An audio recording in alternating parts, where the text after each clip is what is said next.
How did Edgar Allan Poe die? Hello and welcome to Creepy History, where I uncover chilling facts from the past during spooky season, and today we're talking about the disappearance of Edgar Allan Poe.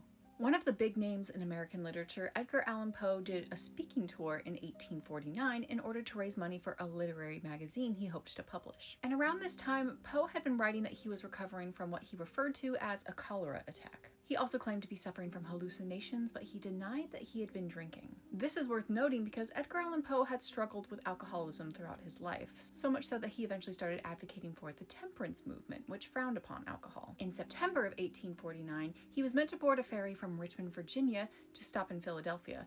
Then he was meant to go from Baltimore to New York. However, Poe never arrived in Philadelphia. From the 27th of September to the 3rd of October, no one had any idea of Poe's whereabouts. On October 3rd, 1849, Poe was found delirious and wearing clothes that didn't belong to him outside of Ryan's Tavern, located near a Baltimore polling station. A man named Joseph W. Walker found Poe disheveled and barely conscious. Walker communicated with Poe to see if there was anybody that he should contact on Poe's behalf. Poe asked him to contact his friend, who was a magazine editor named Joseph E. Snodgrass. Walker then wrote a letter to Poe that read, quote, "Dear Sir, there is a gentleman, rather worse for wear, at Ryan's 4th Ward polls, who goes under the cognomen of Edgar A. Poe, and who appears in great distress, and he says he is acquainted with you. He is in need of immediate assistance. Yours in haste, Joseph W. Walker." Snodgrass came to collect Poe and said that he looked repulsive and in a, quote, beastly state of intoxication. Not only was he filthy, but he couldn't focus for long enough to explain exactly what had happened to him. Most people assumed that Poe had relapsed back into his alcoholism and then, after getting drunk, was mugged.